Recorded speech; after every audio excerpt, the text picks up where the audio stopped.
Hi friends, ಎಲ್ಲರಿಗೂ ನಮಸ್ತೆ. Welcome to Vino Siddu log. ಇವತ್ತು ಚಿಕ್ಕನಾಯಕನಹಳ್ಳಿಯಲ್ಲಿ ಸಂಘದ ಮಹಿಳೆಯರಿಗೆ ಮೈಕ್ರೋ ಫೈನಾನ್ಸ್ ಬಗ್ಗೆ ಯಾವ್ದು ಮಾಹಿತಿ ಇತ್ತು ಆ ತರಬೇತಿಗೆ ನಾವು ಸಹ ಪಾಲ್ಗೊಂಡಿದ್ದೆವು. ಇಡೀ NRLM ಸ್ಟಾಫ್ ಹಾಗೂ ಮೈಕ್ರೋ ಫೈನಾನ್ಸ್ನ ಎಲ್ಲ ಸಿಬ್ಬಂದಿ ವರ್ಗದವರು ಬಂದಿದ್ದರು. NRLMನಿಂದ ಮಾನ್ಯ ಸುರೇಶ್ ಬಾಬು ಸರ್ ಅವರು ಈ ಕಾರ್ಯಕ್ರಮವನ್ನು ಹಮ್ಮಿಕೊಂಡಿದ್ದರು. ಎಲ್ಲ ಸಂಕ್ಷಿಪ್ತವಾಗಿ ಇದೆ, ಪ್ಲೀಸ್ ವಾಚ್ ಮಾಡಿ.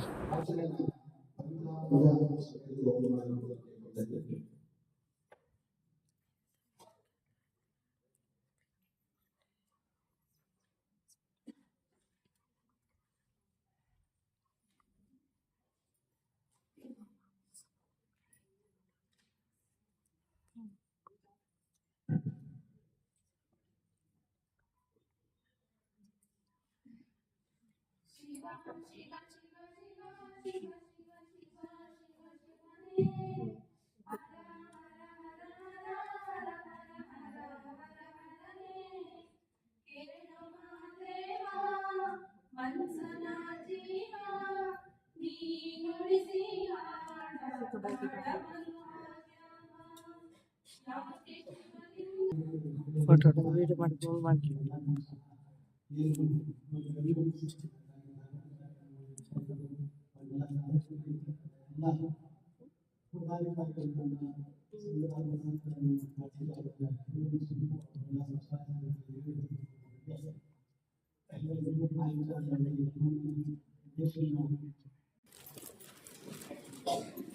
ಮೈಕ್ರೋ ಫೈನಾನ್ಸ್ ಸಂಸ್ಥೆಯ ಸಾಲದ ಬಗ್ಗೆ ಅರಿವು ಕಾರ್ಯಕ್ರಮವನ್ನು ಎಲ್ಲಾ ಸ್ವಸಹಾಯ ಸಂಘದ ಸದಸ್ಯರಿಗೆ ಹಮ್ಮಿಕೊಂಡಿದ್ವಿ. ಅದಕ್ಕೂ ಮುಂಚೆ ನಮ್ಮ ರಾಷ್ಟ್ರೀಯ ಗ್ರಾಮೀಣ ಸಂಸ್ಥೆ ಹೆಣ್ಣರ ಬಗ್ಗೆ ಹೇಳುವ ಮಾತುಗಳನ್ನ ಹೇಳಲು ನಾನು ಇಷ್ಟಪಡ್ತಾ ಇದ್ದೀನಿ. ಹೆಣ್ಣರ ರಾಷ್ಟ್ರೀಯ ಗ್ರಾಮೀಣ ಸಂವರ್ಧನ ಸಂಸ್ಥೆ. ರಾಷ್ಟ್ರೀಯ ಗ್ರಾಮೀಣ ಸಂವರ್ಧನ ಸಂಸ್ಥೆಯ ಮುಖ್ಯ ಗುರಿ ಮಹಿಳೆಯರ ಆದಾಯ ಉತ್ಪನ್ನ ಚಟುವಟಿಕೆಯನ್ನು ಕಲ್ಪಿಸುವುದರ ಮುಖಾಂತರ ಅವರ ಕುಟುಂಬದ ಜೀವನೋಪಾಯ ಸುಧಾರಣೆ ಮಾಡುವುದು ಮತ್ತು ಅವರ ಆರ್ಥಿಕ ಸ್ಥಿತಿಗತಿಯನ್ನು ಉತ್ತಮಗೊಳಿಸುವ ಒಂದು ಮುಖ್ಯ ಗುರಿಯನ್ನು ಇಟ್ಕೊಂಡು 2014ರಿಂದ ಕೂಡ ತಾಲೂಕು ಪಂಚಾಯತಿ ಒಂದು ಅಂಗವಾಗಿ ಕಾರ್ಯನಿರ್ವಹಿಸ್ತಾ ಇದೆ. ತಾಲೂಕು ಪಂಚಾಯತಿ ಹೆಣ್ಣರ ಸಂಜೀವಿನಿ ಯೋಜನೆ ಅಡಿಯಲ್ಲಿ ಒಟ್ಟು 27 ಗ್ರಾಮ ಪಂಚಾಯತಿ ಮಟ್ಟದ ಒಕ್ಕೂಟ, 204 ವಾರ್ಡ್ ಮಟ್ಟದ ಒಕ್ಕೂಟ, 1707 ಸ್ವಸಹಾಯ ಸಂಘಗಳು ಮತ್ತು 18,206 ಸ್ವಸಹಾಯ ಸಂಘದ ಸದಸ್ಯರಿದ್ದು, ಸಂಘದ ಸದಸ್ಯರ ಅಭಿವೃದ್ಧಿಗಾಗಿ ಇದುವರೆಗೂ ಕೂಡ ಸರ್ಕಾರದಿಂದ ಮಹಿಳೆಯ ಜೀವನೋಪಾಯದ ಅಭಿವೃದ್ಧಿಗಾಗಿ ಕಡಿಮೆ ಸೇವಾ ಶುಲ್ಕದೊಂದಿಗೆ ಸಾಲವನ್ನು ನೀಡುವ ಸಲುವಾಗಿ ಇದುವರೆಗೂ ಸಮುದಾಯ ಬಂಡವಾಳ ನಿಧಿಯನ್ನು 10,23,13,13,000 ರೂಪಾಯಿಗಳನ್ನು, ಸೇವಾ ಶುಲ್ಕ 12% ದರ, ಸ್ತ್ರೀ ಸಾಮರ್ಥ್ಯ ಯೋಜನೆಯಲ್ಲಿ 2,30,50,000, ವಾರ್ಷಿಕ ಸೇವಾ ಶುಲ್ಕ 6%, ದುರ್ಬಲ ವರ್ಗದ ನಿಧಿ BRF 27 ಲಕ್ಷ, ವಾರ್ಷಿಕ 6 ಸೇವಾ ಶುಲ್ಕದೊಂದಿಗೆ. ನಂತರ ಪ್ರಧಾನಮಂತ್ರಿ formalisation of micro food processing enterprise PMFME 20,70,000, ವಾರ್ಷಿಕ ಸೇವಾ ಶುಲ್ಕ 6 ದರದಲ್ಲಿ ಒಕ್ಕೂಟಕ್ಕೆ ಬಿಡುಗಡೆಯಾಗಿದೆ. ಇಷ್ಟು ಅಮೌಂಟ್ ಅನ್ನು ನಾವು ಸ್ವಸಹಾಯ ಸಂಘಗಳಿಗೆ ನಾವು ಬಿಡುಗಡೆ ಮಾಡಿದ್ದೇವೆ. ಇದುವರೆಗೂ ಕೂಡ 2014ರಿಂದ ಇಲ್ಲಿವರೆಗೂ ಕೂಡ ನಾವು ಬಿಡುಗಡೆಯನ್ನು ಮಾಡಿದ್ದೇವೆ. ನಂತರ ರಾಷ್ಟ್ರೀಯ ಗ್ರಾಮೀಣ ಸಂವರ್ಧನಾ ಸಂಸ್ಥೆ NRLM ಯೋಜನೆಯಡಿ 27 ಗ್ರಾಮ ಪಂಚಾಯತಿಗಳು ಕೂಡ 27 MPKಗಳು, ಮುಖ್ಯ ಪುಸ್ತಕ ಬರಹಗಾರರು, ನಂತರ 53 LCRPಗಳು, ಸ್ಥಳೀಯ ಸಮುದಾಯ ಸಂಪನ್ಮೂಲ ವ್ಯಕ್ತಿಗಳು, ಕೃಷಿ ಸಖಿಗಳು 27, ಪಶು ಸಖಿಗಳು 27, BC ಸಖಿಗಳು 20, BDSPಗಳು 7, ವನ ಸಖಿಗಳು 1, ಒಟ್ಟು 162 ಮಹಿಳೆಯರು ಸಮುದಾಯ ಸಂಪನ್ಮೂಲ ವ್ಯಕ್ತಿಗಳಾಗಿ 27 ಗ್ರಾಮ ಪಂಚಾಯತ್ಗಳಲ್ಲಿ ತಮ್ಮ ಸೇವೆಯನ್ನು ಸಲ್ಲಿಸ್ತಾ ಬರ್ತಾ ಇದ್ದಾರೆ. ತಾಲೂಕು ಪಂಚಾಯತ್ ವತಿಯಿಂದ ತುಂಬ ಧನ್ಯವಾದಗಳನ್ನು ಅರ್ಪಿಸ್ತಾ ಇದ್ದೀನಿ. ಸೊ ಇದುವರೆಗೂ ತುಂಬಾ ಸೇವೆಯನ್ನು ಸಲ್ಲಿಸ್ಕೊಂಡ್ಬಂದಿದ್ದಾರೆ. ಇದೇನು ಸೇವೆಯನ್ನು ಸಲ್ಲಿಸಲಿ ಇದೆ ಅಂತ ಸೊ ಈಗ ಪ್ರಸ್ತಾವ ನೋಡಿ ಅದನ್ನು ಮುಗಿಸ್ತಾ ಇದ್ದೀನಿ. ಎಲ್ಲರಿಗೂ ಧನ್ಯವಾದಗಳು. Thank you so much. ಮಾತುಗಳನ್ನು ಆಡಬೇಕು ಅಂತ ನಾನು ಕೇಳ್ಕೊಳ್ತಾ ಇದ್ದೀನಿ. ವೇದಿಕೆ ಮೇಲೆ ಉಪಸ್ಥಿತರಿರುವಂತಹ ಚಿಕ್ಕನಾಯಕನಹಳ್ಳಿಯ ಶಾಸಕರಾದಂತಹ ಸುರೇಶ್ ಬಾಬು ಸರ್ ಅವರೇ ಹಾಗೂ ಪೊಲೀಸ್ ಇಲಾಖೆಯ ಅಧಿಕಾರಿಗಳೇ ಹಾಗೂ ವೇದಿಕೆ ಮೇಲೆ ಉಪಸ್ಥಿತ ಎಲ್ಲ ಗಣ್ಯಮಾನ್ಯರೇ ಹಾಗೂ ಚಿಕ್ಕನಾಯಕನಹಳ್ಳಿಯ ಎಲ್ಲ ಸಾರ್ವಜನಿಕರೇ ಹಾಗೂ ಮೈಕ್ರೋ ಫೈನಾನ್ಸ್ ಇಂದ ಆಗಮಿಸಿರುವಂತಹ ಎಲ್ಲ ಪದಾಧಿಕಾರಿಗಳು, ಎಲ್ಲ ಸಿಬ್ಬಂದಿ ವರ್ಗದವರು, ಎಲ್ರಿಗೂ ನಮಸ್ಕಾರ. ಅಗ್ಮೇದಿಂದ ಯಾರಾದ್ರೂ ಬಂದಿದ್ದೀರಾ? ನಾನು ಹೇಳಿದ್ದು ಯಾವ ಬಂದಿದ್ದೀರಿ? ಮೊದಲನೇದಾಗಿ ಹೇಳ್ತೀನಿ, ಲೀಡ್ ಬ್ಯಾಂಕ್ ಸ್ಕೀಮ್ ಅಲ್ಲಿ ಮೈಕ್ರೋ ಫೈನಾನ್ಸ್ ಬರಲ್ಲ.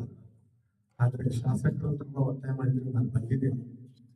ನನಗೆ ಇದರದ್ದು ಆಡಳಿತ ಆಗಲಿ ಅದು ಹೇಗೆ ನಡೀತದೆ ಏನೂ ಗೊತ್ತಿಲ್ಲ. ಹಾಗಾಗಿ ಈ ಮೈಕ್ರೋ ಫೈನಾನ್ಸ್ ನೀವೇನಾದ್ರೂ ಇಲ್ಲಿ ಪೇಪರ್ ಓದಿದ್ರೆ ಪೇಪರ್ ಅಲ್ಲಿ ಸವಿಸ್ತರವಾಗಿ ಬಂದಿದೆ. ಈ ಶಾಸಕ ತುಂಬಾ ದೊಡ್ಡ ಇಶ್ಯೂ ಆಗಿದೆ, ಎಸ್ಪೆಷಲಿ ಚಿಕ್ಕನಾಗಿ ಪೊಲೀಸ್ ತುಂಬಾ ಸುಸ್ತಾಗಿದ್ದಾರೆ.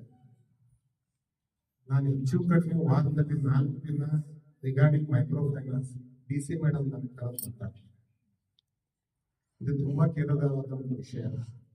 ತಮ್ಮೆಲ್ಲ ತಿಳಿದಿದ್ರೆ ಕಳೆದ ವರ್ಷ ನಾನು ಈ ಲೀಡ್ ಬ್ಯಾಂಕ್ ಮ್ಯಾನೇಜರ್ ಆಗೋಕ್ಕಿಂತ ಮೊದಲು ತಿಂಟೂರಿನಲ್ಲಿ ಒಂದು ಸುಸೈಡ್ ಕೇಸ್ ಆಗಿತ್ತಂತೆ. ಆ ವಿಷಯವಾಗಿ SP DC ಮೇಡಮ್ ಎಲ್ಲ ತುಂಬಾ ಲೆಂತ್ ಆಗಿ ಮೀಟಿಂಗ್ ಆಗಿದೆ. ಅದ್ರ ಪ್ರಕಾರವಾಗಿ ನಮ್ಗೆಲ್ಲ ಇನ್ಸ್ಟ್ರಕ್ಷನ್ಸ್ ಕೊಟ್ಟಿದ್ರು. ಆಗ್ಲೂ ಈಗಲೂ ನಾನು ಇನ್ನೊಮ್ಮೆ ರಿಪೀಟ್ ಮಾಡ್ತೀನಿ, ಸಾಲ ಕೊಡೋದಷ್ಟೇ ಅಲ್ಲ, ರಿಕವರಿ ಮೆಜರ್ಸ್ ಸರ್ಟನ್ ರೀಸನ್ಸ್ ಇರುತ್ತೆ. ಆ ತರ ಮಾಡೋದು ಸಾಫ್ಟ್ ಆಗಿ ಹಾರ್ಟ್ ಆಗಲ್ಲ ಅಂತ ಹೇಳಿದ್ದಾರೆ. ಯಾಕಂದ್ರೆ DC ಮೇಡಮ್ ಇವಾಗ ನಾನು KDP ಮೀಟಿಂಗ್ ಅಲ್ಲಿ ಇದ್ದೆ, ಸರ್ ಈಗ ಕರೆದಿದ್ದಾನೆ ಅಂತ ಹೇಳಿದಾಗ DC ಮೇಡಮ್ ಹೋಗಿ ಸ್ವಲ್ಪ ಗೈಡ್ ಮಾಡಿ ಅಂತ ಹೇಳ್ಬೇಕು ಬಂದಿದ್ದೀನಿ. ದಯವಿಟ್ಟು ಯಾಕಂದ್ರೆ ತುಂಬಾ ಹಾರ್ಶ್ ಮೆಸರ್ಸ್ ತಗೊಳ್ತಾ ಇದ್ದೀರಾ ಅಂತ ಹೇಳಿ ರೀಸನ್ ಬರುತ್ತೆ. ಧಮಕಿ ಕೊಡ್ತಾರೆ, ಆ ತರ ಈ ತರ ಪೊಲೀಸ್ ಕಂಪ್ಲೇಂಟ್ಸ್ ಆಗ್ತಾ ಇದೆ, ಸಾಕಷ್ಟು ಮಾನಹಾನಿಗಳಾಗ್ತಾ ಇದೆ, ತುಂಬಾ ವಾದ ವಿವಾದಗಳಾಗ್ತಾ ಇದೆ. ದಯವಿಟ್ಟು ಅದನ್ನೆಲ್ಲ ಬೇಡ. ಯಾಕಂದ್ರೆ ನಾನೀಗ ಅದಕ್ಕೆ ನನ್ನ ಈ ಮೈಕ್ರೋ ಫೈನಾನ್ಸ್ ವಿಷಯದಲ್ಲಿ ತುಂಬಾ ಮೈಕ್ರೋ ಫೈನಾನ್ಸ್ ಗಳಿದೆ ರಾಜ್ಯದಲ್ಲಿ, ರಾಷ್ಟ್ರ ಮಟ್ಟದಲ್ಲಿ. ಮೊನ್ನೆ ಶನಿವಾರ ಕರ್ನಾಟಕ ರಾಜ್ಯ ಸರ್ಕಾರ ಹಾಗೂ RBI ಬಗ್ಗೆ ಒಂದು ತುಂಬಾ ಡಿಸ್ಕಷನ್ ಆಗಿದೆ. ಇಲ್ಲಿ ಲೀಡ್ ಮಾಡ್ತಕ್ಕಂಥ ಅಧಿಕಾರವನ್ನ ಒಂದು ಹೊಂದಿರ್ತಕ್ಕಂಥದ್ದು. ಆ ಅಪ್ಪಿ ಕಡೆಯಿಂದ ಒಬ್ಬರು ಹೆಗಡೆ ಅವರು ಬರಬೇಕಾಯ್ತು, ಕಾರಣಾಂತರದಿಂದ ಬಂದಿಲ್ಲ. ಅವ್ರ ಪರವಾಗಿ ದಯಾನಂದ ಅಂತ ಹೇಳ್ಬಿಟ್ಟು ನಾವು BSS ಮೈಕ್ರೋ ಫೈನಾನ್ಸ್ ಇಂದ ಡಿವಿಷನ್ ಮ್ಯಾನೇಜರ್ ಆಗಿ ಕೆಲಸ ಮಾಡ್ತಾ ಇದ್ದೀನಿ. ನಾನು ಬಂದಿದ್ದೀನಿ.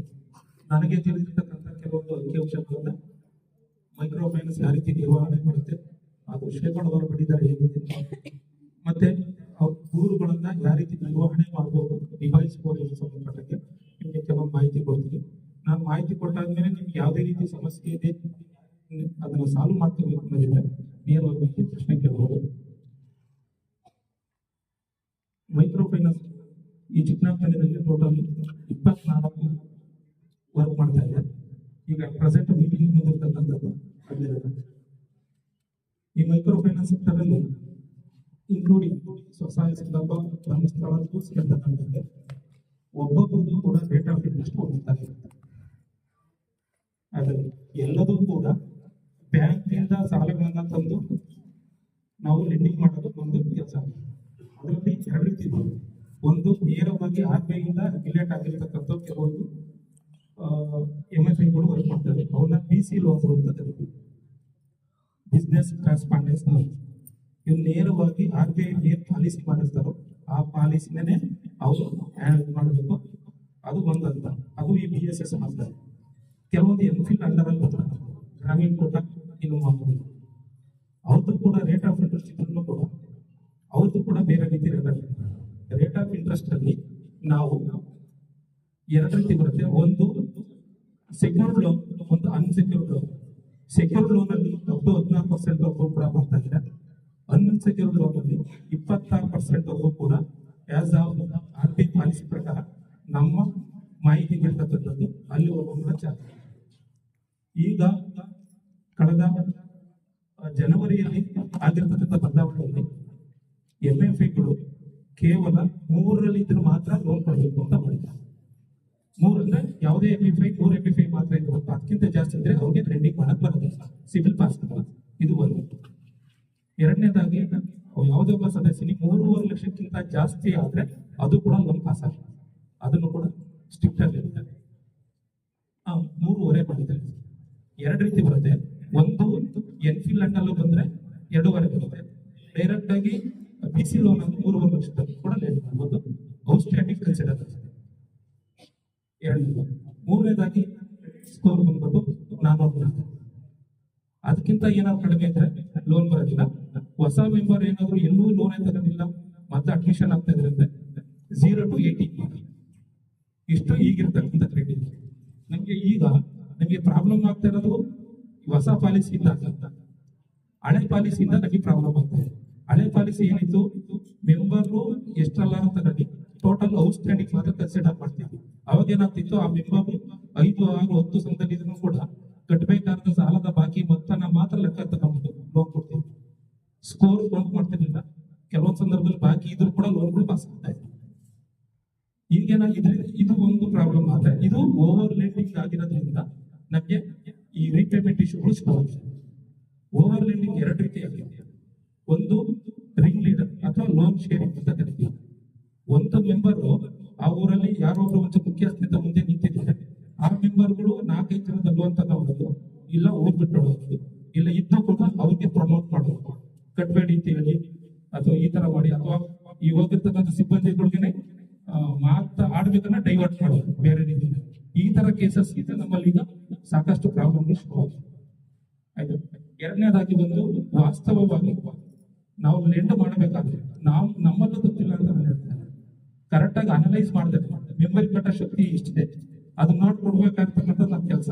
ಬಟ್ ಅದನ್ನು ಮಾಡಿಲ್ಲ. ಕೆಲವೊಂದು ಮೆಂಬರ್ ಕಟ್ಟೋ ಶಕ್ತಿ ಇರೋದು ಒಬ್ಬಳೇ ಇರ್ತಾಳೆ, ಸಿಂಗಲ್ ಪೇರೆಂಟ್, ದುಡಿಯೋ ಶಕ್ತಿ ಇರೋದು, ಅವ್ರಿಗೆ 3-4 ಲೋನ್ ಕೊಟ್ಟು ಕಟ್ಟಕ್ಕಾಗದೇ ಪರಿಸ್ಥಿತಿ ಇರ್ತದೆ.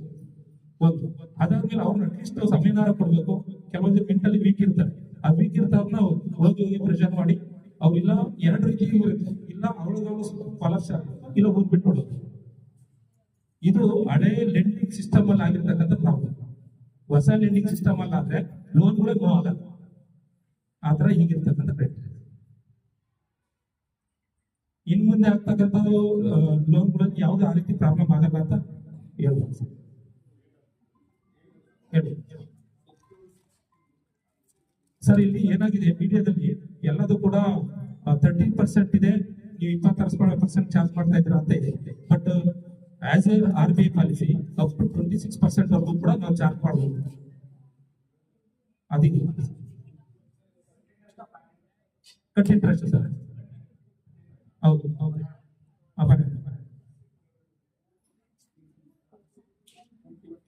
ಎರಡು ರೀತಿ ಬರುತ್ತೆ sir, secured, unsecured.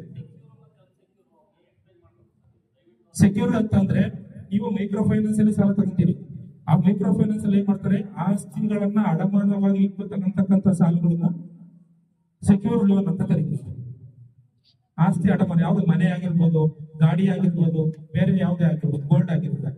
Unsecured loan ಅಂದ್ರೆ ನಾವು ಕೇವಲ ಆಧಾರ್ ಕಾರ್ಡ್, ವೋಟರ್ ಐಡಿ ಗಳನ್ನ ಕೊಟ್ಟು ಸಿಬಿಲ್ ರಿಪೋರ್ಟ್ ನ ಚೆಕ್ ಮಾಡಿ ಕೊಡ್ತಕ್ಕಂಥ ಸರಳವಾದ ವಿಧಾನದ ಸಾಲ, ಅದನ್ನ ಅನ್ಸೆಕ್ಯೂರ್ಡ್ ಲೋನ್ ಅಂತ ಕರಿತೀವಿ.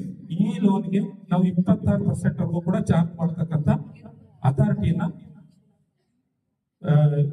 RBI ನೀಡುತ್ತೆ.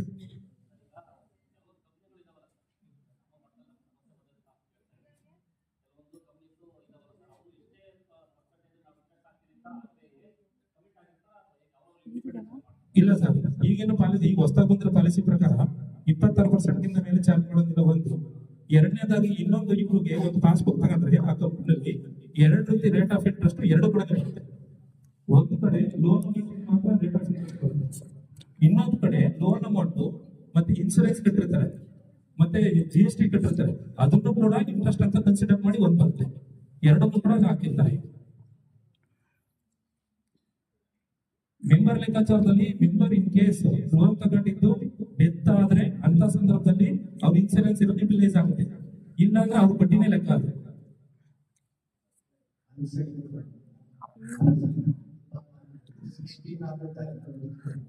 ಇಲ್ಲ ಸರ್, 18 ವರ್ಗು 18 ಶುರು ಆಗುತ್ತೆ ಸರ್.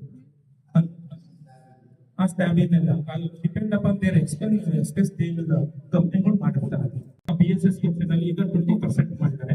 1 ಲಕ್ಷಕ್ಕೆ ಮೊದಲು ತಾಗ್ತಾ ಇರೋದಕ್ಕೂ ಈಗ ತಾಗ್ತಾ ಇರೋದಕ್ಕೂ 24 ಇತ್ತು ನಮ್ದು, ಈಗ 20% ಮಾಡಿದೀವಿ. ಈಗ ಮುಂದೆ ತಗೊಳ್ಳೋದಕ್ಕೆ 7,600 ರೂಪಾಯಿ 1 ಲಕ್ಷಕ್ಕೆ ಕಡಿಮೆ ಆಗಿದೆ ಮೆಂಬರ್. ಅದ್ರ ಜೊತೆಗೆ ಆಸ್ಪಿ ಕ್ಯಾಶ್ ಅಂತ ಕೂಡ ಮಾಡಿಸ್ತಾ ಇದೀವಿ. 1,000 ಒಬ್ಬ ಗಂಡ ಹೆಂಡತಿಯಿಂದ 1,000 ರೂಪಾಯಿ ತಗೊಂಡ್ರೆ 1,60,000 ಕೂಡ ಇನ್ಸೂರೆನ್ಸ್ ಕವರೇಜ್ ಇರುತ್ತೆ, ಹೆಲ್ತ್ ಇನ್ಸೂರೆನ್ಸ್.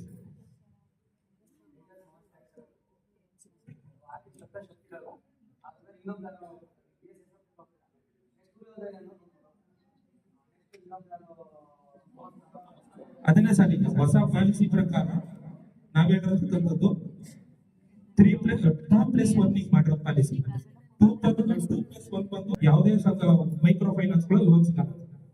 ಒಂದು ಎರಡನೇದಾಗಿ ನಿಮ್ಮ ಕ್ರೆಡಿಟ್ ಸ್ಕೋರ್ ಬಂದು 400 ಇರಬೇಕು, ಅದಕ್ಕಿಂತ ಜಾಸ್ತಿ ಇದ್ರೆ ಕಡಿಮೆ ಇದ್ರೆ ಲೋನ್ ಬರಲ್ಲ. ಎರಡನೇದು. ಮೂರನೇದಾಗಿ 3,50,000 ರೂಪಾಯಿ ಟೋಟಲ್ ಸಾಲದ ಬಾಕಿ ಮೊತ್ತ ಏನು ನೋಡ್ತಂದ್ರೆ ಅದು ಈ ಸರಿ ಅಷ್ಟೇ ಇರ್ಬೇಕು, ಆದ್ಮೇಲೆ ಇರುತ್ತೆ. ಮೊದಲಿದ್ದು ಏನಿತ್ತು MFA ಕೌಂಟಿಂಗ್ ಇರಲಿಲ್ಲ, ಎಷ್ಟು ಬೇಕಾದ್ರೂ ತಗೊಂಡು ಕೊಡ್ಬೋದಾಯ್ತು ಅನ್ನೋದಿತ್ತು. ಈಗ ಅದಿತ್ತು, ಅದು ಜನವರಿದಲ್ಲೇ ಜಾರಿಗೆ ಹೌದು.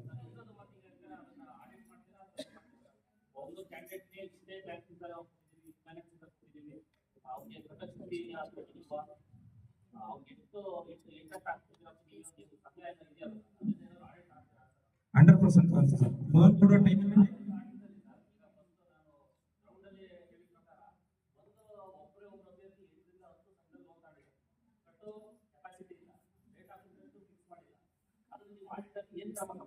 ಸರ್ ಇದು ರಿಲೇಟೆಡ್ ಆಗಬೇಕಂದ್ರೆ ಮೊದಲೆಲ್ಲ ಏನಾಗ್ತಿತ್ತು, KYC ಮ್ಯಾಂಡೇಟರಿ ಆಗಿರಲಿಲ್ಲ. KYC ನಲ್ಲಿ ಮಿಸ್ ಮ್ಯಾಚ್ ಆಗ್ತಿತ್ತು. ಏನ್ KYC ನಲ್ಲಿ ಮಿಸ್ ಮ್ಯಾಚ್ ಆಗ್ತದೆ, ಒಂದು micro finance Aadhaar card voter ID ತಗೊಂಡಿದ್ದು, ಇನ್ನೊಂದು micro finance Aadhaar card PAN card ತಗೊಂಡಿದ್ದು. ಅವರು ಏನ್ ಮಾಡ್ತಿದ್ರು, ಲೋನ್ ಬಿಸ್ನೆಸ್ ಪರ್ಪಸ್ ಯಾವುದೇ ಮೂವಿಂಗ್ ಇರೋಲ್ಲ KYC ಅದನ್ನ ಲೀಡ್ ಮಾಡ್ತಾರೆ. ಆ ತರ ಆದಾಗ ಏನಾಗ್ತಿತ್ತು, ಈ ತರ ಆಗಿ ಲೋನ್ ಮಿಸ್ ಪಾಸ್ ಆಗ್ತಿತ್ತು. ಹೌದು, ಅವ್ರದ್ದು ಇದೆ ಆಯ್ತಾ. KYC ಯಾವ್ದು KYC ಯಾವ್ದೋ ಅದು ಜೀನಿಯನ್ ಅಂತ, ಅಂದ್ರೆ ಎಫೆಕ್ಟ್ ಕೊಟ್ಟು ಯಾರು ಸಾಲ ತಗೊಂತಾರೋ ಆ ಫೈನಾನ್ಸ್ ಕಂಪ್ನಿಗಳದು ಜೀನಿಯನ್. ಕೆಲವೊಂದು ತಮ್ಮ ಇಂಪ್ರೆಷನ್ ಇಲ್ದೇ ಲೋನ್ ಪಾಸ್ ಆಗಿರ್ತಕ್ಕಂಥ ಇದೆ ಸರ್ ಹಳೆ. ಬಟ್ ಈಗ ಏನಾಗಿದೆ, ಈ ಸರ್ಕಾರದಿಂದ ಆದೇಶ ಇರೋದ್ರ ಪ್ರಕಾರ ಕಂಪಲ್ಸರಿ ಆಗಿ KYC ಮಾಡಿ ಲೋನ್ ಕೊಡ್ಬೇಕು ಅಂತ ಆದೇಶ ಇದೆ.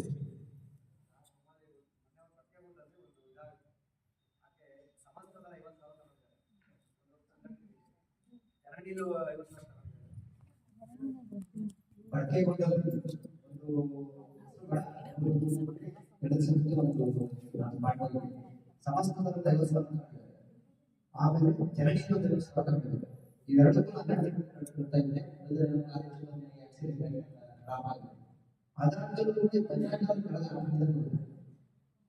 ಈಗ ಹೋಗೋದು ಸಮಸ್ಯೆನೇ 1,40,000 ಲೋನ್ ಡಾಕ್ಯುಮೆಂಟ್ಸ್ 50,000 ಈಗ ನೀವು ಜಸ್ಟ್ ಡಾಕ್ಯುಮೆಂಟ್ ಆಧಾರ್ ಕಾರ್ಡ್ ಯಾವ್ದು ಪ್ಯಾನ್ ಕಾರ್ಡ್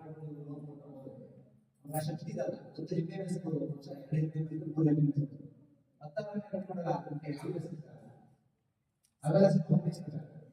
ಸರ್ ಈಗ ಹೌದು ಸರ್, ನಾನು ಹೇಳ್ತೀನಿ ವಿಚಾರವಾಗಿ. ಈಗ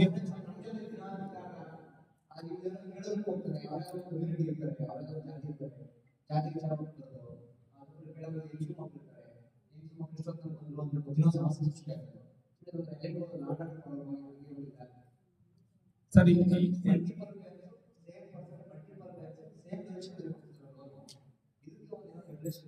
ಸರ್ ರೆಗ್ಯುಲೇಷನ್ ಏನಂತ ಇದೆ ಅಂದ್ರೆ, ಅಕ್ಮಿ ಅಂಡರ್ ಅಲ್ಲಿ ಎಲ್ಲರೂ ಬರ್ತಾ ಇದ್ರು.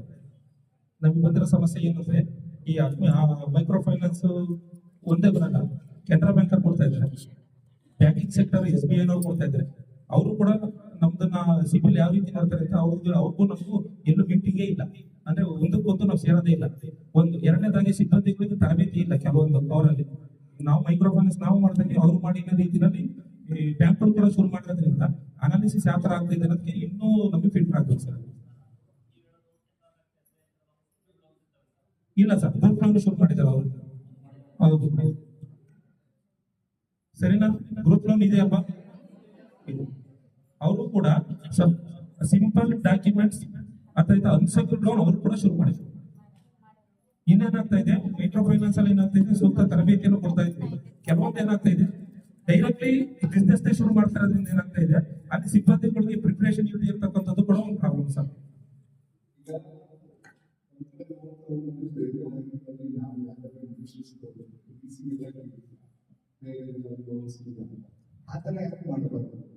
ಆದ್ರೆ ಸರ್ ಈಗ ಜನವರಿಯಿಂದ ಈಗ ಚಿಕ್ ಮಾಡಿರೋದ್ರಲ್ಲಿ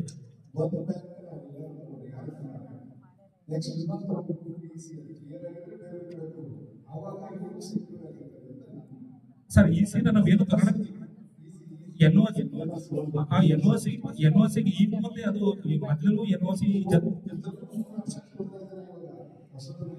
ಹೌದು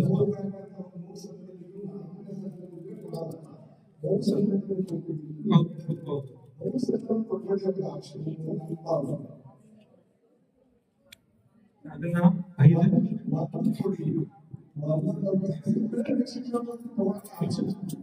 ಇದನ್ನ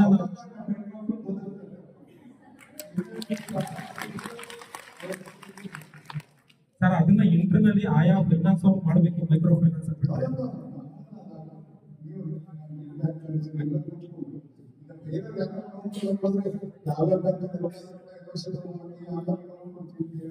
ಹೌದು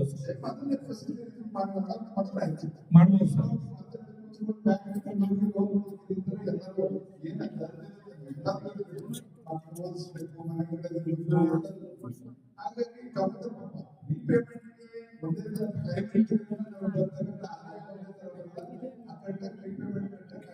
ಸಮಸ್ಯೆಗಳು ಮಾಡ್ಕೊತಾರೆ ಈಗ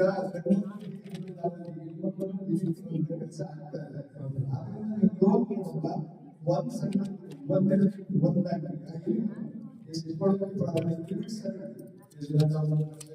ಇಲ್ಲ ಸರ್ 1 ಲಕ್ಷದ ಮೇಲೆ ಯಾರು ಕೊಡಂಗಿಲ್ಲ ಅದಿರೋದು ಮಾಮೂಲಿ. ಆ 1 ಲಕ್ಷ ಕೊಡಂಗಿಲ್ಲ 3 ಲಕ್ಷದಿಂದ 3.5 ಒಳಗಡೆ ಜಾಸ್ತಿ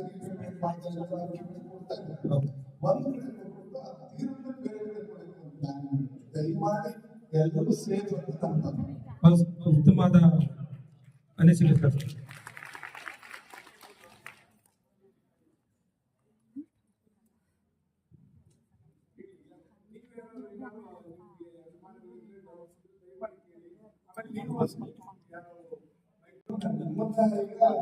ನಾವು ನಡ್ಕೊಂಡಿರೋದು ನಿಮಗೆ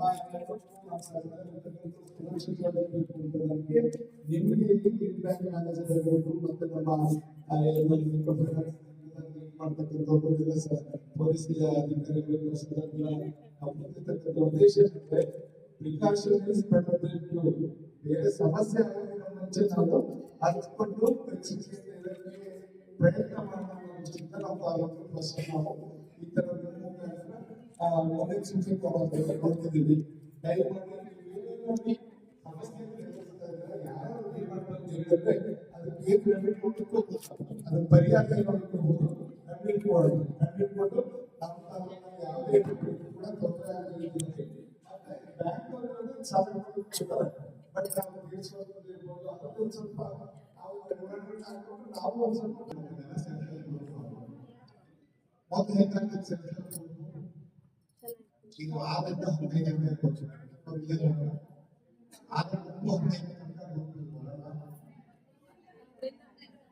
ಓಕೆ ಮೊದಲು ಹೇಗಾಗ್ತದೆ ಮೆಸೇಜ್ ಮಾಡಬೇಕು ಬ್ಯಾಂಕ್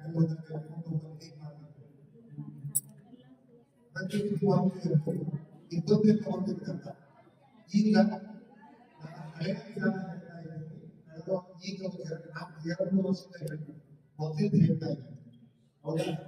ಈಗ ಏನಾಗುತ್ತೆ 15 ಜನ ಹೋಗ್ತಿದ್ರೆ 15 ಜನರ ಆಧಾರಕ್ಕೂ ಅದಾಗುತ್ತೆ ಹೌದಾ. ಈಗ ಅದರಲ್ಲಿ ಒಬ್ಬರಿಗೆ ಈ ಮೈಕ್ರೋ ಫೈನಾನ್ಸ್ ಸಿವಿಲ್ ಬರುತ್ತೆ ಹೇಳಿದ್ರು. ನಾನು ಯಾಕೆ ಹೇಳ್ತಾ ಇದ್ದೀನಿ ಅಂದ್ರೆ ಒಂದು section civil right of 1 lac settlement live ಆಗೋದು ಏನಾಗುತ್ತೆ ಅಂದ್ರೆ 5 ವರ್ಷ ಯಾವುದೇ ಬ್ಯಾಂಕ್ ಸಾಲ. ಈಗ ಏನಾಗಿದೆ ನೀವು ಸಂಘದೊಳಗೆ 15 ಜನ ಇದ್ದೀರಿ, ನೀವು 4 ಜನ ಒಬ್ಬರಿಗೆ ಎಲ್ಲೋ ಸಾಲ ತಗೊಂಡಿರ್ತೀರಿ ಮೈಕ್ರೋ ಫೈನಾನ್ಸ್ ಅಲ್ಲಿ. ಆ 4 ಜನರಿಂದ 15 ಜನ ಬರ್ತಾರೆ. ಯಾಕಂದ್ರೆ ಸಂಘದಲ್ಲಿ ಇಫೆಕ್ಟ್ ಬೀಳುತ್ತೆ. ನೀವು ಎಲ್ಲಿ ಹೋಗೋದು ಸಾಲ ಸಿಗೋದು ತಗೊಳ್ಳೋದು ತುಂಬಾ ಕಷ್ಟ. ಇದನ್ನ ನೀಟಾಗಿ ಹೋಗ್ತಿದ್ದೇನೆ ಅವ್ರನ್ನ ಪ್ರತಿಸಲ ಹೇಳ್ತಿದ್ದೇನೆ. ಇದು ಗಮನದಲ್ಲಿ ಇಟ್ಕೊಂಡು ಈಗ ಪ್ರೆಸೆಂಟ್ ಲಾಸ್ಟ್ 2 ವರ್ಷ ತುಂಬಾ ಸೀರಿಯಸ್ ಆಗಿ ಕೆಲಸ ಮಾಡ್ಕೊತಾ ಇದ್ದಾರೆ. ಹಾಗಾಗಿ ನೀವು ಅದನ್ನು ಕಾಳಜಿ ತಗೊಂಡು ನೀವು ಒಬ್ಬರು ನೋಡ್ಕೊತಾರೆ. ಈಗ ಪೊಲೀಸ್ ಅಧಿಕಾರಿಗಳು ಹೇಳಿದ್ರು ಒಬ್ಬರಿಗೆ 4-5 ಆಗಬೇಕು ಸರ್ ಹೇಳಿದ್ದಷ್ಟೇ ಕೆಲಸ ಮಾಡ್ತೀವಿ. ಇಲ್ಲಿ ವೇದಿಕೆ ಮೇಲೆ ಕೂತಿರ್ತಕ್ಕಂಥ ನಮ್ಮ ಜನಪ್ರಿಯ ಶಾಸಕರಾದ ಶ್ರೀಯುತ ಸುರೇಶ್ ಬಾಬು ಅವರಿಗೆ ನಮ್ಮ ನಿಮ್ಮೆಲ್ಲರ ಪರವಾಗಿ ಸ್ವಾಗತವನ್ನು ಹಾಗೂ ಎಲ್ಲ ಅಧಿಕಾರಿಗಳಿಗೂ ಸಹ ಸ್ವಾಗತವನ್ನ ಕೋರ್ತೀವಿ. ನಮ್ದೇನಪ್ಪಾ ಅಂದ್ರೆ ಸಂಜೀವಿನಿ ಯೋಜನೆ ಅಡಿ ನಾವು ಅನೇಕ ಸಭೆಗಳನ್ನ ಮಾಡಿದೀವಿ ಅಲ್ವಾ. ನಿಮ್ಗೆಲ್ಲ ಗೊತ್ತಿರೋ ಹಾಗೆ 10ರಿಂದ ಮಿನಿಮಮ್ 10 ಜನ ಇರಬೇಕು, ಮ್ಯಾಕ್ಸಿಮಮ್ 20 ಜನವರೆಗೂ ನಾವು ಸಭೆಗಳನ್ನು ಮಾಡಿದೀವಿ. ಈ ಸಭೆಗಳ ಉದ್ದೇಶ ಏನು ಅಂದ್ರೆ ಸರ್ ನಾವು ಕಟ್ಟ ಕಡೆಯ ಮಹಿಳೆ ಅಂದ್ರೆ ಇವಾಗ ಒಬ್ಬ ನಿರ್ಗತಿಕ ಮಹಿಳೆ ಆಗಿರ್ಬೋದು, ವಿಧವೆ ಆಗಿರ್ಬೋದು, ಅಂಥವನ್ನ ಸಂಘಕ್ಕೆ ತಂದು ನಾವು ಅವರ ಬಡತನವನ್ನು ನಿರ್ಮೂಲನೆ ಮಾಡಬೇಕು ಅನ್ನೋದೇ ಈ ನಮ್ಮ ಎಲ್ಲರ ಯೋಜನೆ ಅಡಿ ಮುಖ್ಯ ಉದ್ದೇಶ ಆಗಿರುತ್ತೆ. ಈ ಉದ್ದೇಶದಲ್ಲಿ ಅವ್ರಿಗೆ ಏನೇ ಸಮಸ್ಯೆ ಬಂದ್ರು ಅಥವಾ ಇವಾಗ ನಾವು ಮೈಕ್ರೋ ಫೈನಾನ್ಸ್ ಅಂದ್ರೆ ನಮಗೂ ಇವತ್ತೇ ಸರಿ ಒಂದ್ ಸ್ವಲ್ಪ ನಾವು ಇವಾಗ ಎಚ್ಚೆತ್ಕೋಬೇಕು ಅಂತ ಗೊತ್ತಾಗ್ತದೆ. ಯಾಕಂದ್ರೆ ಇವಾಗ ಅನೇಕ ಒಂದು ಅವಘಡಗಳನ್ನ ಆದ್ಮೇಲೆ ನಮಗೂ ಕೂಡ ಎಚ್ಚರಿಕೆಬೇಕು ಅಂತ ಅನಿಸ್ತಾ ಇದೆ. ನಮ್ಮ ಒಂದು ಯೋಜನೆ ಸರ್ ನಮ್ಗೆ ಸರ್ಕಾರದಿಂದ ಅನೇಕ ಅನುದಾನ ಬರ್ತಾ ಇದೆ. ನಮ್ಮಲ್ಲೇ ಇವಾಗ ದೊಡ್ಡಬಿದ್ರೆ ಪಂಚಾಯತಿ ಇದೆ, 75 ಸಂಘ ಇದೆ ಸರ್. 75 ಸಂಘಕ್ಕೆ ನಮ್ಗೆ ಸರ್ಕಾರದಿಂದ ಈಗ ಫಸ್ಟ್ ನಮ್ಗೆ 2016-17 ನಮ್ಗೆ 17 ಲಕ್ಷ ಅಷ್ಟೇ ಬಂದಿತ್ತು.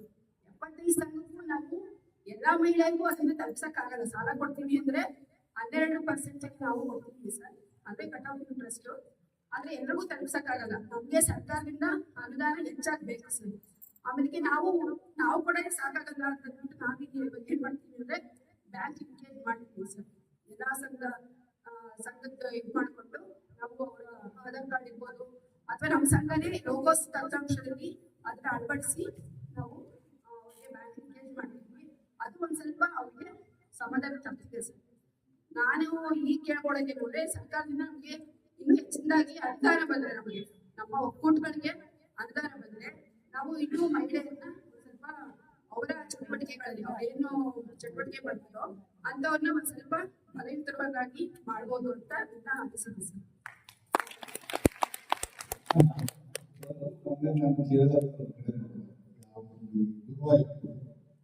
ಮಹಿಳಾ ಸಂಘದಲ್ಲಿ ಅಲ್ಲಿ ಪಾರ್ಕಿಂಗ್ ಲಾಟ್ ಅಲಾಟ್ ಮಾಡಿಸ್ಕೊಂಡು ಅದರಲ್ಲಿ ಒಬ್ಬ ನೆಲೆ ಕುತ್ಕೊಂಡು ಅದರಲ್ಲಿ ಬೆಳೆಸ್ತಿದ್ದಾರೆ. ಅವರೇ ಮೀಟಿಂಗ್ಸ್ ಮಾಡಿ ಬೇರೆ ಖರ್ಚು ಮಾಡ್ಕೊಳ್ಳೋದಕ್ಕಿಂತ ನೀವು ಸಾಲ ಅಭಿವೃದ್ಧಿ ಮಾಡೋದು ಬೇರೆ ಯಾರು ನೀವು ಕಾಂಪೋನೆಂಟ್ಸ್ ಮಾತುಕತೆ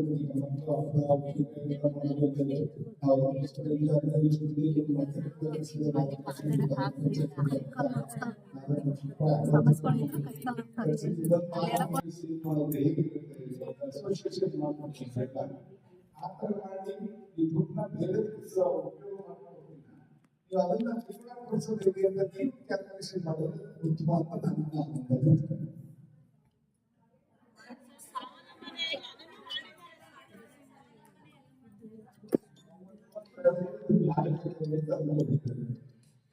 ಅಲ್ಲ. ಮೈಕ್ರೋ ಫೈನಾನ್ಸ್ ಬಗ್ಗೆ ಮೀಟಿಂಗ್ ಕಟ್ಟಿದ್ದು ನಾವು ನಮ್ಮದೇ ಆದಂತ ಎನ್ಆರ್ಎಲ್ ಬಗ್ಗೆ ಅದೇ ಸರ್ ನಮ್ಮ ಯೋಜನೆ ನಾವು ಬಡ ಮಹಿಳೆಯರನ್ನ ಸ್ವಉದ್ಯೋಗ ಮಾಡೋದ್ರ ಮೂಲಕ ಮುಂದೆ ತರಬೇಕು ಅಂತ ನಮ್ಮಲ್ಲಿರ್ತಕ್ಕಂಥ ಮತ್ತೆ ನಾವು ಈಗ ಲೋಗೋಸ್ ಮಾಡ್ತಾ ಇದ್ದೀವಿ. ಈಗ ಮಹಿಳೆಯರನ್ನ ಸೇರಿಸ್ತಾ ಇದ್ದೀವಿ. ಮತ್ತೆ ಸಿಬಿಲ್ ಚೆಕ್ ಮಾಡೋಣ, ಯಾವ್ದು ಸಿಬಿಲ್ ಚೆಕ್ ಮಾಡೋಣ ನಮಗೆ ಲೋನ್ ಅಡ್ಡಿ ಕೊಡ್ತಾ ಇದ್ದೀವಿ. 2-3 ಸಂಘ ಇನ್ನೂ ಪರವಾಗಿಲ್ಲ ಕೊಡ್ತೀವಿ ಅಂತ ಹೇಳ್ತಾ ಇದ್ದೀವಿ. ನಾವು ಸಿಬಿಲ್ ಏನು ಚೆಕ್ ಮಾಡೋಣ, ಒಟ್ಟಾರೆ ಮಹಿಳೆಯರು ಉತ್ತಮ ರೀತಿಯಲ್ಲಿ ವಿಚಾರವಾಗಿ 5 ಜನರು 50,000 ಸಾಲ ಕೊಡುತ್ತೆ. ಎಷ್ಟು 10,000 ಸಬ್ಸಿಡಿ 7,000 ಇಸ್ಕೊಳ್ತಾರೆ. ಬೇರೆ ಬೇರೆ ಇದೆ. ಅದು ಸರ್ಕಾರಿ complete regulated by government, regulated by cooperative department ಅಂತ. ಮೈಕ್ರೋ ಫೈನಾನ್ಸ್ ಇಟ್ ಇಸ್ ಇದರಲ್ಲಿ ಸರ್ಕಾರದ ಪ್ರಾಯೋಜಿತ ಸರ್ಕಾರದ ಅನುಮತಿ ಪಡ್ಕೊಂಡು ಅನುಮತಿ ಪಡ್ಕೊಂಡು ಅವರು ಅದರಿಂದ ಅನುಕೂಲ ಪಡ್ಕೊಂಡಿರೋರು ಇದ್ದಾರೆ, ಅನಾನುಕೂಲ ಪಡ್ಕೊಂಡಿರೋರು ಇದ್ದಾರೆ. ಅನುಕೂಲ ಪ್ರಶ್ನೆ ಇಲ್ಲ, ಎರಡೂ ಪ್ರಶ್ನೆ ಇಲ್ಲ. ಸಮಾಜದಲ್ಲಿ ಸಮಸ್ಯೆ ಸೃಷ್ಟಿ ಆಗ್ತಿದ್ದಿಲ್ಲ. ಆ ಸಮಸ್ಯೆ ಇಡೀ ರಾಜ್ಯಾದ್ಯಂತ ಪ್ರಶ್ನೆ ಆಗ್ತಿದ್ದೀರಿ. ನಮಗೆಲ್ಲ ಸಾಹೇಬರಿಗೂ ಪ್ರಶ್ನೆ ಆಗಿದೆ. ಯಾರು ಈ KYC ಮಾಡಿ ಲೋನ್ ಕೊಡ್ತಾ ಇದ್ದಾರೆ ಅವ್ರ ಈ KYC ಲೋನ್ ಕೊಡ್ತಕ್ಕಂಥ ಆಮೇಲೆ ಕೆಲವೊಂದು ಶುರುವಾಗಿರ್ತಕ್ಕಂಥವು ಜಸ್ಟ್ ಡಾಕ್ಯುಮೆಂಟ್ಸ್ ತಗೊಂಡು ಅಪ್ಲೋಡ್ ಮಾಡ್ತಕ್ಕಂಥವು ಇದಾವೆ. ನನ್ನ ಜಿಲ್ಲೆಯನ್ನು ಕೆಲವೊಂದು ಏನಾಗುತ್ತೆ ಸಂಖ್ಯೆ ಜಾಸ್ತಿ ಆಗಿದೆ. ಮೈಕ್ರೋ ಫೈನಾನ್ಸ್ ನಾವು ಅಪ್ಪಿ ಕಡೆಯಿಂದ ಹೋಗಿರೋದ್ರಿಂದ ಅಪ್ಪಿಗೆ ಅಂಡರ್ ಬರ್ತಕ್ಕಂಥ ಮೈಕ್ರೋ ಫೈನಾನ್ಸ್ ಮಾತ್ರ ಕೆಲವು ಅದರಿಂದ ಆಚೆ ಜಾಸ್ತಿ. ಅವು ಮಾನಿಟರಿಂಗ್ ಮಾಡೋದ್ರಿಂದ ಜಸ್ಟ್ ಲೋನ್ ಪಾಸ್ ಮಾಡ್ತಕ್ಕಂಥ ಬಿಸ್ನೆಸ್ ಪರ್ಪಸ್ ಅಂತ ಬಿಸ್ನೆಸ್ ಮಾಡ್ತಾರೆ. ನಾನು ಸಿಸ್ಟಮ್ ಹೇಗಿದೆ ನಿಮಿಷ ಊರಲ್ಲಿ ಯಾರೋ ಕಟ್ಟ ಮಾಡೋ ಅಂತ ಒಬ್ಬಿರ್ತಾವೆ ಹೆಂಗ್ಸು. ಈಗ ಆಕೆಗೆ ಒರಿಜಿನಲ್ ಕಂಪ್ನಿದು ಡೈರೆಕ್ಷನ್ಸ್ ಕೊಡಿ, ಕಂಪ್ನಿ ಒರಿಜಿನಲ್ ಕಾಪಿ ಕೊಡಿ ಅಂತ ಕೇಳುವಷ್ಟು ಅವ್ರ ವ್ಯವಧಾನನೂ ಇರಲ್ಲ, ಆ ತಿಳುವಳಿಕೆನೂ ಇರಲ್ಲ ಅವ್ರಿಗೆ. ಮೋರೊಬ್ಬರು ಅದನ್ನೆಲ್ಲ ಪರೀಕ್ಷೆ ಮಾಡುವಷ್ಟು ಪರಿಶೀಲನೆ ಮಾಡುವಷ್ಟು ಇರಲ್ಲ. ಅದ್ರ ಜೆನ್ಯೂನ್ ಯಾವುದು, ಜೆನ್ಯೂನ್ ಅಲ್ಲದೆ ಇರೋದು ಯಾವುದು ಅಂತ ಬೇಕು. ಜೆನ್ಯೂನ್ ಅಂತಂದ್ರೆ ನಿಮ್ಮ ಹತ್ರ ಆಧಾರವನ್ನು ಓಟ್ ತಗೊಂಡ್ರೆ ಎಫೆಕ್ಟ್ ಗೊತ್ತು. ಕಂಪ್ಯೂಟೇಷನ್ ಕೊಟ್ಟು ಲೋನ್ಗಳಿಗೆ ಪಾಸ್ ಆಗ್ತಾ ಇದ್ರು ಅವೆಲ್ಲ ಜಿನಿ. ಆ ಜಿನಿಯಲ್ಲಿ ಕರೆಕ್ಟ್ ಆಗಿ ಏನಾಗ್ತದೆ, ಆ ಮೆಂಬರ್ ಎಷ್ಟೊಂದು ಏನಿರುತ್ತೆ ಅಂತ ಕೆಲವೊಂದು ಮೂರು ಸಂದರ್ಭ 2 ಸಂದರ್ಭ ಮ್ಯಾಕ್ಸಿಮಮ್ 3 ಮಾಡಿದೆ. ಈ ಕಳೆದ ಶನಿವಾರ ಸಾಕಾಗುತ್ತೆ. ಎರಡನೇದಾಗಿ ಗ್ರೂಪ್ ರೆಸ್ಪಾನ್ಸಿಬಿಲಿಟಿ ಎಲ್ಲ ಗೊತ್ತಿರ್ತಕ್ಕಂಥದ್ದೇ. ಏನೋ ಒಬ್ಬರು ಕಟ್ಟಲಿಲ್ಲ, ಇನ್ನೊಬ್ಬ ಕಟ್ಟಬೇಕು ಅನ್ನೋದಿತ್ತು, ಸದ್ಯಕ್ಕಲ್ಲ. ಅದು ಬುಕ್ಕಲ್ಲಿ ಮಾತ್ರ ಇದೆ. ಈಗೇನಿದೆ ಯಾರು ಜವಾಬ್ದಾರಿ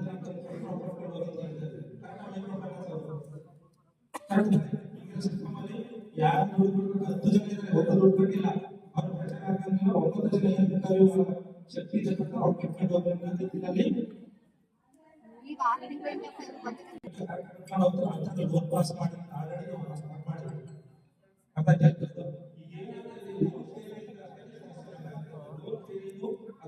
ಸಾಲಗಾಗಿ 1 ಲಕ್ಷ ಜನ